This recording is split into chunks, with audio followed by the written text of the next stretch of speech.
Hello friends, આજથી આપણે શરૂઆત કરીશું ચેપ્ટર નંબર 3 સુરેખ પથ પર ગતિ. હવે આ ચેપ્ટરની અંદર ઘણી બધી વસ્તુઓ તમે જાણતા જ હશો. કારણ એ છે કે તમે ગતિ વિશે ધોરણ 9માં ઘણું બધું ભણી ગયા છો. જેમ કે ગતિ શું છે, વેગ, પ્રવેગ, વેગમાન, અચળ પ્રવેગી ગતિના સમીકરણો, સ્થાનાંતર, તો આ બધા વિશે તમે ધોરણ 9માં ભણી ગયા છો. હવે આ ચેપ્ટરમાં આપણે આ જ બધું ભણવાનું છે, પણ બધું ડિટેલમાં ભણવાનું છે. રાઈટ? તો શરૂઆત કરીએ આ શબ્દ પરથી કે સુરેખ પથ પર ગતિ. સુરેખ એટલે સીધું, પથ એટલે કે માર્ગ. રાઈટ? અને ગતિ જે છે, ગતિ એટલે શું? તો તમને બધાને ખબર જ હશે કે ગતિ એ સાપેક્ષ ખ્યાલ છે. રાઈટ? તો કોઈ પણ પદાર્થ ગતિ કરે છે તેમ ક્યારે કહેવાય? તો જ્યારે કોઈ પદાર્થ અન્ય પદાર્થની સાપેક્ષે સમય સાથે પોતાનું સ્થાન બદલે ત્યારે તે પદાર્થ ગતિમાં છે તેમ કહેવાય. ફરી એકવાર બોલું છું કે કોઈ પણ પદાર્થ ગતિમાં છે તેમ ક્યારે કહેવાય? તો જ્યારે કોઈ પદાર્થ અન્ય પદાર્થની સાપેક્ષે સમય સાથે પોતાનું સ્થાન બદલે ત્યારે તે પદાર્થ ગતિમાં છે તેમ કહેવાય. રાઈટ? તો આના પરથી આપણે લખી શકીએ કે પહેલું કે જે ગતિ છે એ ગતિ કેવો ખ્યાલ છે? તો સાપેક્ષ ખ્યાલ છે. કે પછી કોઈ પણ પદાર્થ ગતિમાં છે તેમ ક્યારે કહેવાય? તો જ્યારે કોઈ પદાર્થ અન્ય પદાર્થની સાપેક્ષે સમય સાથે પોતાનું સ્થાન બદલે ત્યારે તે ગતિમાં છે તેમ કહેવાય. રાઈટ? કે ગતિ થઈ તેમ ક્યારે? તો જો સમય સાથે સ્થાન બદલાતું હોય તો ગતિમાં છે. તો કે હું એવું કહું કે મને જુદા જુદા ઉદાહરણ આપો કે જેમાં પદાર્થ ગતિ કરતો હોય, એનો અર્થ કે સમય સાથે પોતાનું સ્થાન બદલતો હોય. તો એવા ઉદાહરણ કયા થશે? તમે તરત જ કહેશો કે કોઈ વ્યક્તિ ચાલતો હોય, વાહન લઈને જતો કોઈ વ્યક્તિ, સૂર્યમંડળની આસપાસ જે પૃથ્વી ભ્રમણ કરે છે, તો એ બધા શું થયા? ગતિના ઉદાહરણો. હવે આ એક શબ્દની વાત કરીએ જેમાં મેં લખ્યું કે ગતિ એ સાપેક્ષ ખ્યાલ છે. કઈ રીતના તમે કહી શકો? તો એક વસ્તુ વિચારો કે જ્યારે કોઈ એક બસ, એ બસમાં કોઈ બે વ્યક્તિ બેઠા છે અને એ બસ આણંદથી અમદાવાદ જાય છે. તો એક ઉદાહરણ લો, આણંદથી અમદાવાદ જતી બસમાં બેઠેલા બે વ્યક્તિ. હવે બસ આણંદથી અમદાવાદ જાય છે. હવે જ્યારે આ બસ આણંદથી અમદાવાદ જતી હોય અને વચ્ચે નડિયાદ પાસે કોઈ એક વ્યક્તિ રસ્તા પર ઊભો છે. હવે બસ આ રીતના જતી હોય અને અહીંયા કોઈ એક વ્યક્તિ ઊભેલો છે, એ જ્યારે બસમાં બેઠેલા બે વ્યક્તિને જોશે તો ત્યારે રસ્તા પર ઊભેલા વ્યક્તિને શું લાગશે? કે જે બસની અંદર બેઠેલા વ્યક્તિઓ છે એ ગતિ કરે છે. તો જે બહાર ઊભેલો વ્યક્તિ હતો એની સાપેક્ષે જે બે વ્યક્તિ હતા એ બે વ્યક્તિ ગતિ કરે છે. પણ હવે જો હું એવું કહું કે જ્યારે બસમાં બે વ્યક્તિ બેઠા છે એ બે જો એકબીજાની સામે જુએ તો એ બે કેવા લાગશે? સ્થિર. તો આનો અર્થ શું થયો? કે ગતિ એ કેવો ખ્યાલ થયો? સાપેક્ષ ખ્યાલ. રાઈટ? કોઈ બીજાની સાપેક્ષે ગતિ કરતો હોય પણ જો એ બે વ્યક્તિ સામસામે જુએ તો સ્થિર છે, તો ગતિ કરતા નથી. તો આના પરથી આપણે કહી શકીએ કે ગતિ એ કેવો ખ્યાલ છે? સાપેક્ષ ખ્યાલ છે. હવે પહેલા ચેપ્ટરની અંદર ભૌતિક વિજ્ઞાનની જુદી જુદી શાખાઓ તમે જોઈ હશે. ભૌતિક વિજ્ઞાનની જુદી જુદી શાખાઓ છે રાઈટ, યંત્રશાસ્ત્ર છે, પ્રકાશશાસ્ત્ર છે, રાઈટ. તો આ બધા જુદા જુદા પ્રકારની ભૌતિક વિજ્ઞાનની શાખાઓની ચર્ચા આપણે કરી હતી, રાઈટ. તો હવે આપણે વાત કરીએ ભૌતિક વિજ્ઞાનની એક શાખા જેને આપણે કહીએ છીએ યંત્રશાસ્ત્ર. તો યંત્રશાસ્ત્ર શું છે કે ભૌતિક વિજ્ઞાનની એક શાખા કે જેમાં ગતિનો અભ્યાસ કરવામાં આવે. તો યંત્રશાસ્ત્ર એટલે શું? તો ભૌતિક વિજ્ઞાનની એક શાખા કે જેમાં ગતિનો અભ્યાસ કરવામાં આવે એને આપણે શું કહીશું? યંત્રશાસ્ત્ર. હવે આ જે યંત્રશાસ્ત્ર છે એ યંત્રશાસ્ત્રના પાછા બે ભાગ છે. એક છે શુદ્ધ ગતિશાસ્ત્ર, જેને આપણે ઇંગ્લિશમાં કહીશું કાઇનેમેટિક્સ, અને બીજું છે ગતિશાસ્ત્ર, જેને આપણે કહીશું ડાયનેમિક્સ, રાઈટ. તો યંત્રશાસ્ત્રના પાછા બે ભાગ કે શુદ્ધ ગતિશાસ્ત્ર અને ગતિશાસ્ત્ર. તો શુદ્ધ ગતિશાસ્ત્ર એટલે શું? તો ભૌતિક વિજ્ઞાનની શાખા કે જેમાં ગતિની ચર્ચા તેના કારણોની ચિંતા કર્યા સિવાય કરવામાં આવે એ શાખાને શું કહેવાનું? શુદ્ધ ગતિશાસ્ત્ર. તો શુદ્ધ ગતિશાસ્ત્ર શું છે? ભૌતિક વિજ્ઞાનની એક શાખા જેમાં તમારે ગતિની ચર્ચા કરવાની પણ કારણોની ચિંતા કર્યા સિવાય. શું કરવા ગતિ થઈ એ ધ્યાનમાં લેવાનું નથી. તો વ્યાખ્યા ફરી એકવાર બોલું છું, યાદ રાખજો કે શુદ્ધ ગતિશાસ્ત્ર અથવા તો કાઇનેમેટિક્સ એટલે શું? તો ભૌતિક વિજ્ઞાનની એક શાખા કે જેમાં ગતિની ચર્ચા તેના કારણોની ચિંતા કર્યા સિવાય કરવામાં આવે એ શાખાને શું કહેવાય? કાઇનેમેટિક્સ અથવા તો શુદ્ધ ગતિશાસ્ત્ર. અને ગતિશાસ્ત્ર ડાયનેમિક્સ એટલે શું? તો શુદ્ધ ગતિશાસ્ત્રમાં આપણે કારણોની ચિંતા કરતા નતા, તો ગતિશાસ્ત્રમાં કારણોની ચિંતા કરવાની. તો ગતિશાસ્ત્ર એટલે શું? તો ભૌતિક વિજ્ઞાનની શાખા કે જેમાં ગતિની ચર્ચા તેના કારણો સહિત કરવામાં આવે તેને ગતિશાસ્ત્ર કહે છે. તો શુદ્ધ ગતિશાસ્ત્રમાં શું કીધું? ગતિની ચર્ચા કારણોની ચિંતા કર્યા સિવાય કરવામાં એને શું કહેવાય? શુદ્ધ ગતિશાસ્ત્ર. અને ગતિશાસ્ત્ર એટલે ભૌતિક વિજ્ઞાનની શાખા કે જેમાં ગતિની ચર્ચા તેના કારણો સહિત કરવામાં આવે એને શું કહેવાય? ગતિશાસ્ત્ર, રાઈટ. હવે આ યંત્રશાસ્ત્રની બીજી વ્યાખ્યા પણ છે. યંત્રશાસ્ત્ર એટલે મેં તમને એવું કીધું કે ભૌતિક વિજ્ઞાનની શાખા કે જેમાં ગતિની ચર્ચા કરવામાં આવે એને યંત્રશાસ્ત્ર કહેતા. અને બીજી વ્યાખ્યા શું યંત્રશાસ્ત્ર? તો આ જે શુદ્ધ ગતિશાસ્ત્ર છે અને ગતિશાસ્ત્ર છે એને ભેગા કરી એને જ આપણે શું કહીશું? યંત્રશાસ્ત્ર. તો તમે આવું પણ કહી શકો કે શુદ્ધ ગતિશાસ્ત્ર અને ગતિશાસ્ત્રને સંયુક્ત રીતે યંત્રશાસ્ત્ર કહીએ છે, રાઈટ. તો આ બીજી વ્યાખ્યા થઈ યંત્રશાસ્ત્ર. હવે આપણે વાત કરીએ કોઈ કણ. તમે ભણ્યા છો કણ શું છે? તો કણ એટલે દળ ધરાવતો બિંદુવત પદાર્થ, રાઈટ. તો કોઈ પૂછે કે તમને કણ એટલે શું, તો તમે કહી શકો કે કણ એટલે શું? તો કણ એટલે દળ ધરાવતો બિંદુવત પદાર્થ. બિંદુવત એટલે ખૂબ જ નાનો, એને આપણે શું કહી દઈશું? કણ. હવે એ પછી આપણે વાત કરીએ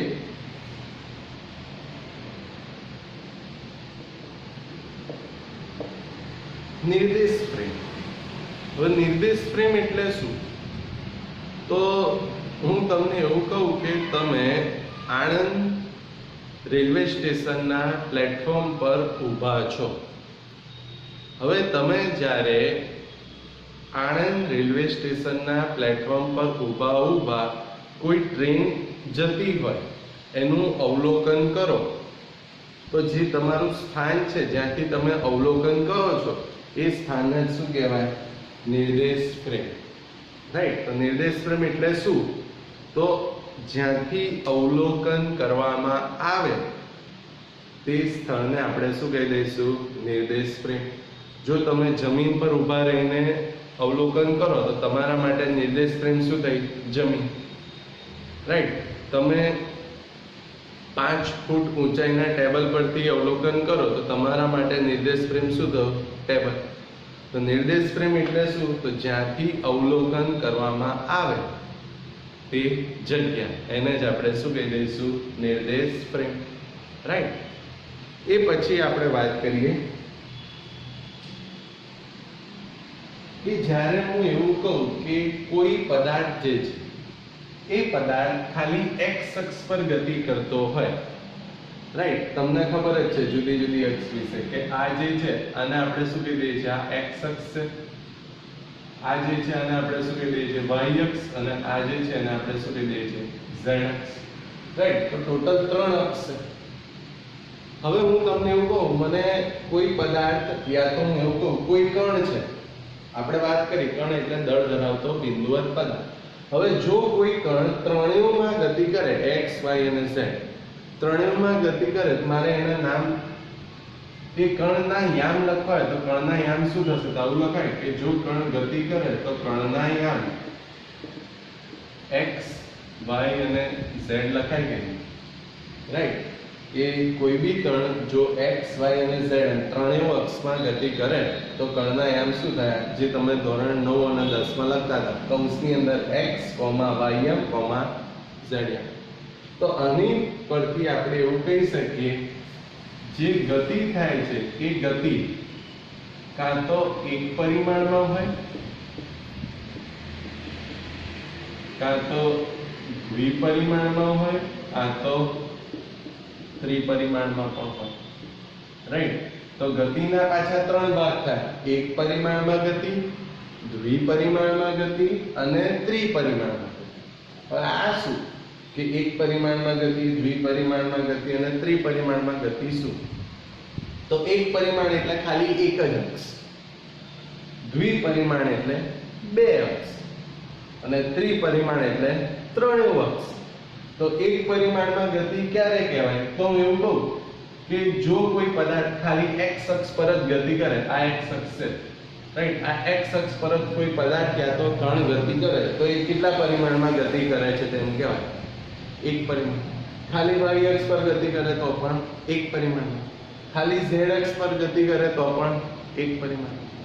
તો એક પરિમાણમાં ગતિ એટલે શું? તો જો કોઈ એક જ યામ બદલાય, જો કોઈ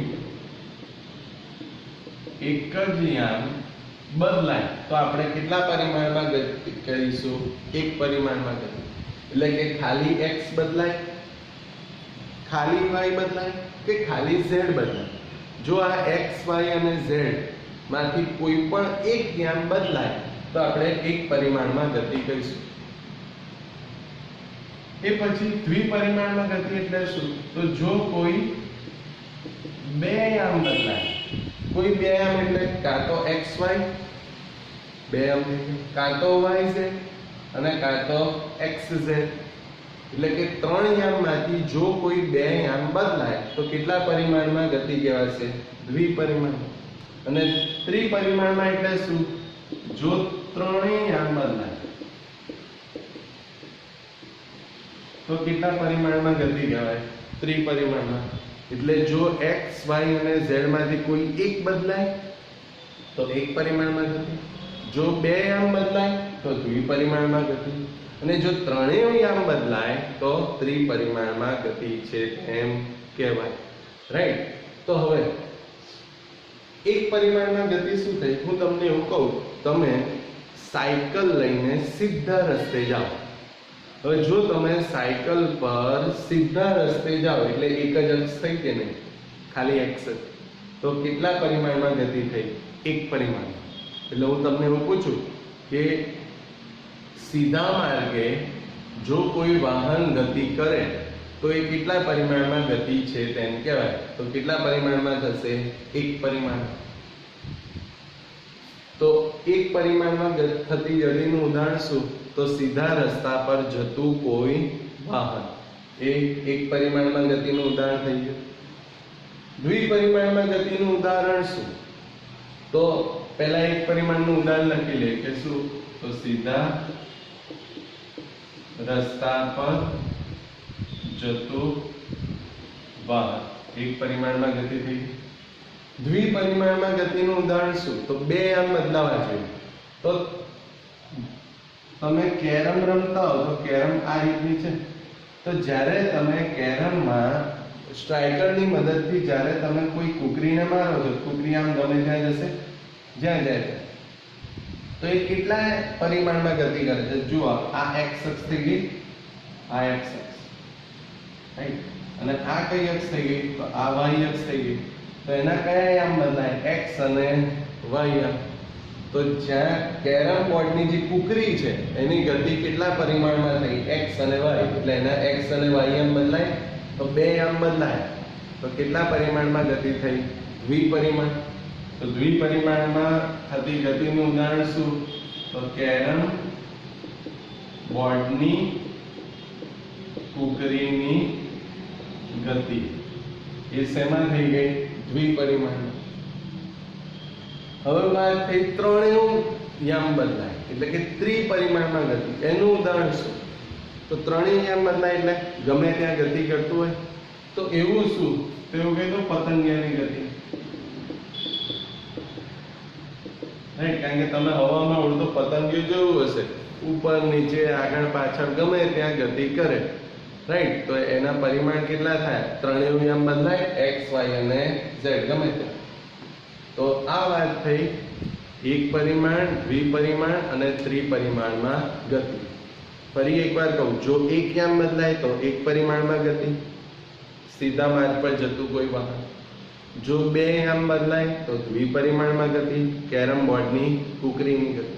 ને જો ત્રણેય યામ બદલાય તો ત્રિપરિમાણમાં ગતિ. ઉદાહરણ તરીકે પતંગિયાની ગતિ.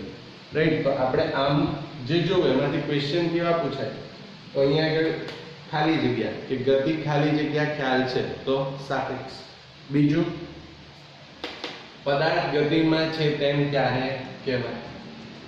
એ પછી યંત્રશાસ્ત્ર, કાઇનેમેટિક્સ અને ડાયનેમિક્સ એટલે શું? તો થઈ ગયું.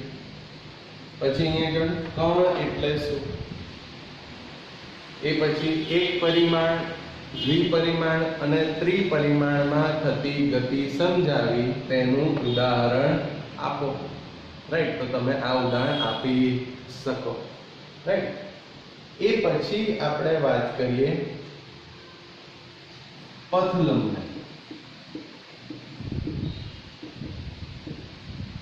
તો પથ લંબાઈ એટલે શું? તો પથ લંબાઈ એટલે પદાર્થે કાપેલા કુલ અંતરને શું કહેવાય? પથ લંબાઈ. રાઈટ, તો પથ લંબાઈ એટલે શું? તો પદાર્થે કાપેલા કુલ અંતરને પથ લંબાઈ કહે છે. એ પછી આપણે જોઈએ સ્થાનાંતર, જે તમે ઓલરેડી ભણી ગયા છો ધોરણ 9 માં. તો સ્થાનાંતર એટલે શું? તો પદાર્થના સ્થાનમાં થતા ફેરફારને શું કહેવાય? સ્થાનાંતર. તો સ્થાનાંતર એટલે શું? તો પદાર્થના સ્થાનમાં થતો ફેરફાર. તો સૂત્ર લખવું હોય તો લખાય કે સ્થાનાંતર બરાબર અંતિમ સ્થાન ઓછા પ્રારંભિક સ્થાન. તો સ્થાનાંતર થઈ ગયું.